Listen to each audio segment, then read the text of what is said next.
Hello everyone and welcome back to our Forza Athletics video series. My name is Charles Infurna. I'm the owner of Forza Athletics, where at Forza Athletics we provide coaches and athletes with the tools that they need in order to achieve their unique and specific goals.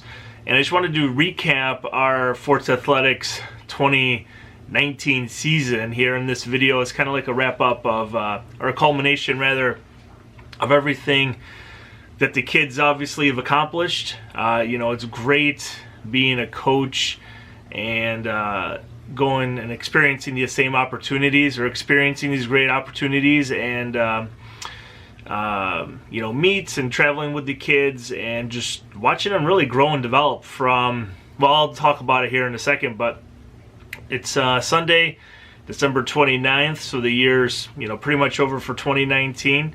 And in the past, when I've kind of done recaps, they've been more of like seasons, but for this one, we'll get more of the calendar year. So you can, well, some of you obviously are going to be watching this on YouTube, and I'm going to take the audio from this and upload it and turn it into our last Forza Athletics Life and Coaching podcast as well. So so you'll be able to listen or view at your leisure. But it's a great opportunity, or it has been a great opportunity for me this year, working with not only our post-collegiate kids, but our high school athletes as well. While I wrapped up the 18-19 season here at NAS, I had a great opportunity along the way to work with a couple of great high school throwers in the area.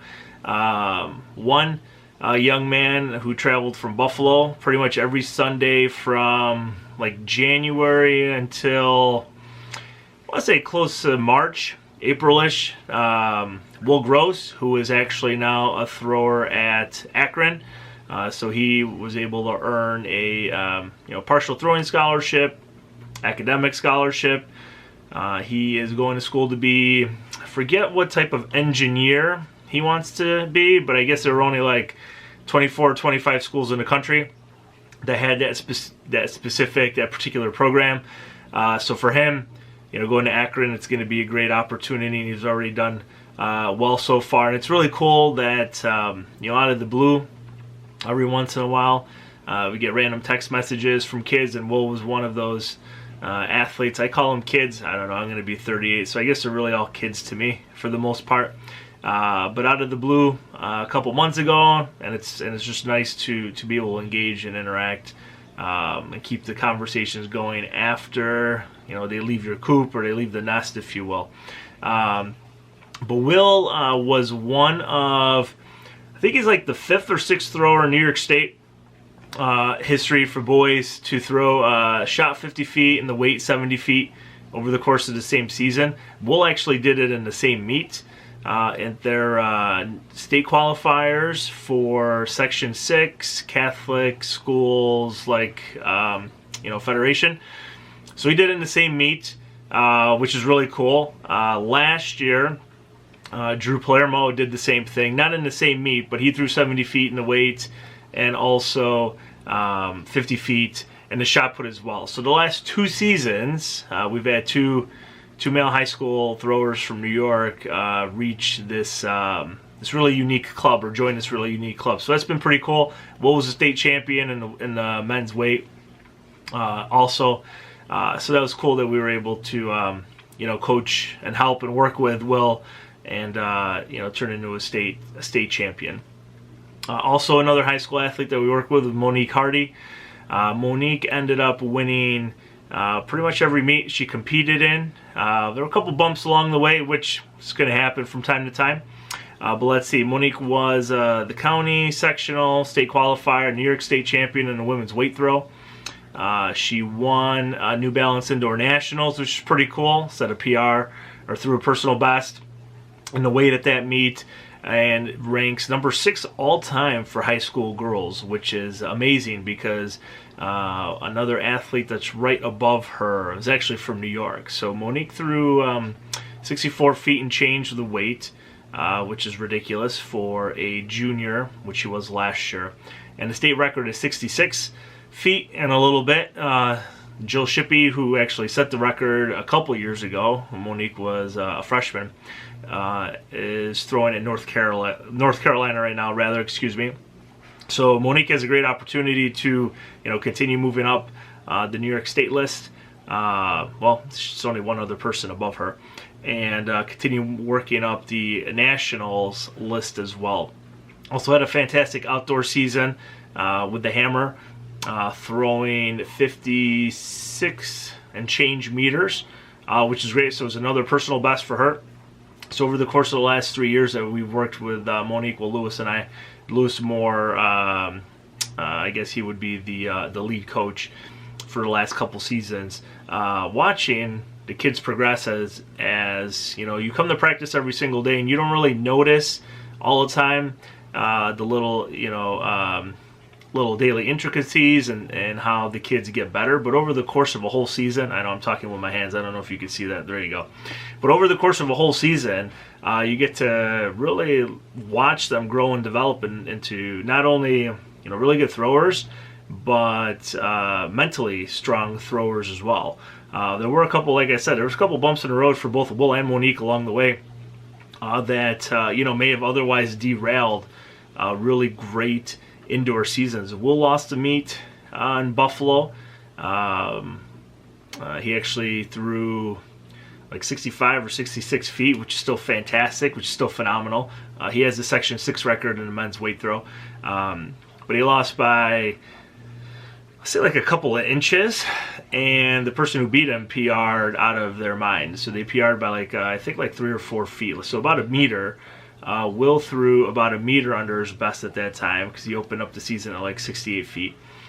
So Will throwing 66 and any other meet and any other day, pretty much in New York State, you're going to win. So that one day, he lost by a couple inches, which is no big deal. Same thing, Monique lost a meet in New York City by, maybe like 6 or 7 inches also. So there's little, stumbling blocks along the way, but it actually helps athletes develop a little bit more mental strength. Not so much like grittiness or determination, but the ability to really focus and really zoom in on what exactly is important at that moment. So, throwing far every single meet and PRing in every single meet isn't really realistic all the time. If you're a first year thrower and you've never thrown before, so that might happen. You might make 2 or 3 or 4 inch gains along the way. But once you're already throwing, like for example, Will finished in the top 5 in the country. Monique was the #1 weight thrower. So PRing, setting a personal best every single meet. Once you get to that point, when they're at the very top, half of a percent of all the throwers in the country. So every once in a while, bad meets, or not even a bad meet, I guess, a performance that might not live up to your expectations happens. But the cool thing about that, and especially working with Lewis, Monique working with Lewis more specifically, and Will and I working together, is we're really able to fine tune, okay, so you're traveling all this way for a couple hours of instruction once a week, or sometimes it was twice a week. What exactly do you want to focus on? So I've talked about it before in other videos, but really it's not about giving 5 or 6 or 7 or 8 cues. 1 or 2 cues, little things that in the moment are big things, but little things in the bigger picture, if that makes sense, of technique or things to focus on, aspects of the throw, and work on it for 2 or 3 hours, 3 or 4 or 5 or 6 or 7 days a week. And my college kids will tell you that we would spend weeks working on, the same, either it was an entry in the weight throw or multiple turns with the hammer, or just something minuscule at the time, but that'll add to better performances, or it'll help you improve or have a better performance later on in the season, if that makes sense. I know I'm being might be a little not as clear or coherent, if you will, but hopefully you kind of understand what I'm saying, where like when I was an athlete way back in the day, and actually it's going to be another video that it's going to be one of the first ones that come out in January. The other night, my wife and I, we were at a wedding, and my old assistant track and field coach was there as well, and it was really cool because we haven't talked since we were both on staff like 12 years ago. So we were talking, and we were catching up, and we were talking about training techniques and training, in 2001 and 2002 when I was an athlete, as opposed to how I coach my kids now. We were just talking about athletes and philosophies and stuff like that. It was really interesting to hear his perspective of coaching athletes, in the mid 80s through the mid 90s through the mid 2000s. He's not coaching now anymore. He's retired, but it was really interesting to hear his perspective on how he had to adapt his coaching style to meet the needs of the kids along the way. And I feel the same. Also, even working with high school as opposed to college athletes, like you really got to meet the kids where they are. But I'm kind of digressing a little bit, but we'll get to it. So, like I said, Will and Monique, fantastic high school seasons. And then we have Lewis, had another great. Lewis and joining our squad, Elijah Talk out in Ashland as well. Had two really great indoor and outdoor seasons for the both of them. Lewis, again, qualified for U.S. Indoor Nationals in the weight throw, throwing 21 and change meters, just a little under his personal best, 21.55, where he's throwing 22.02. So he's about a foot and a half off of his personal best. And then also setting another personal best in the hammer at just under 66 meters. So Lewis, since he's graduated from NAS, so his last weight throw season was 2015-16. He threw 21.45 to win indoor nationals. And now he's throwing up to 22 meters. So he's improved about half a meter throughout the course of, 20.45, not 21.45, excuse me.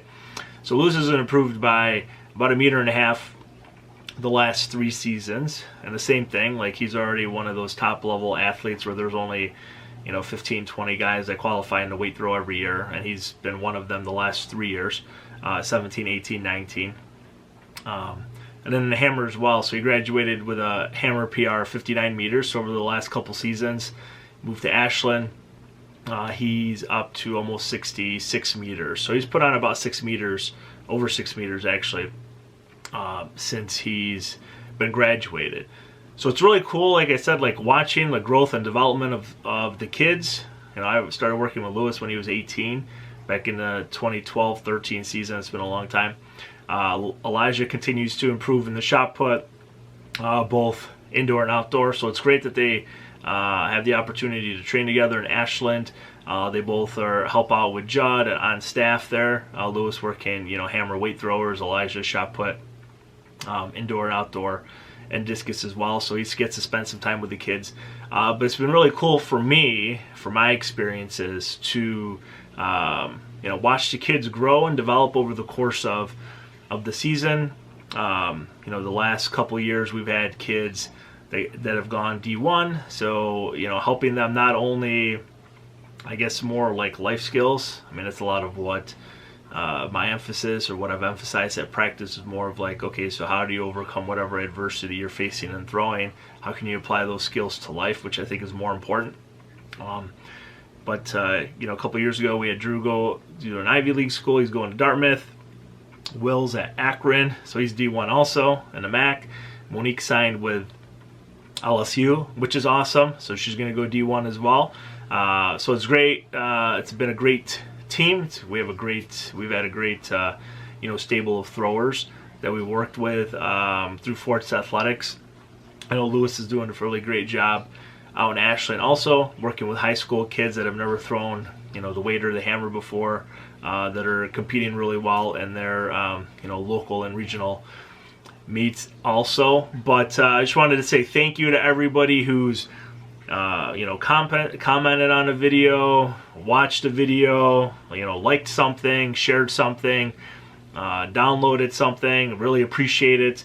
It's cool to be able, from my perspective, to give back to the throwing community as best as I can, or as best as I'm able to. So if it's helping out post-collegiate throwers, high school throwers, trying to navigate this whole not only post-collegiate process, because that's been really interesting. Been getting a lot of questions about that, like making a transition to being a post-collegiate thrower. Is it worth it?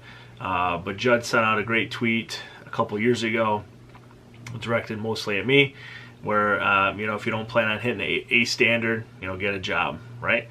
But for those that are interested in pursuing, and maybe the A standard isn't their goal, or if that's not what the the bigger outcome or the bigger purposes or the bigger goal. Keep pushing away, no pun intended in the hammer. But keep working towards whatever you're working towards. It's got to be personal for you. You got to want to do it for yourself for the right reasons, especially at this level where we've been fortunate to work with, I guess, higher level athletes. I mean, working with a national champion, high school All-Americans, athletes that qualify for U.S. indoor nationals and stuff like that. That's been pretty cool for me. So I'm able to take a lot of, anything with working with those athletes and try and, share the knowledge with everybody. So again, I just want to say thank you for everyone who, helped out and bought a t-shirt or, stickers or buttons or whatever. All of our proceeds from anything that we sell, the books, anything from, other speaking engagements, all goes right back to the athletes. Helps especially with like travel, hotel, meet entry, all of those great things. So if you keep supporting us as a throwing family, help support our post-collegiate throwers as well. But thank you everyone for watching, sharing. It's been a great 2019 calendar year. We're looking forward to an even better, longer throws in 2020 here as we reach, it's the Olympic season. So we're a few hundred days away from the Olympic trials. So everyone, thank you again for watching. I said that like a million times, but I appreciate everyone who takes the time, like I said, to watch or listen or send a message or, positive or negative comments are cool, because then it helps me become a better speaker here, and also helps, create content on, on the website and things for everyone to, watch and enjoy. But thank you and have a great 2020 season.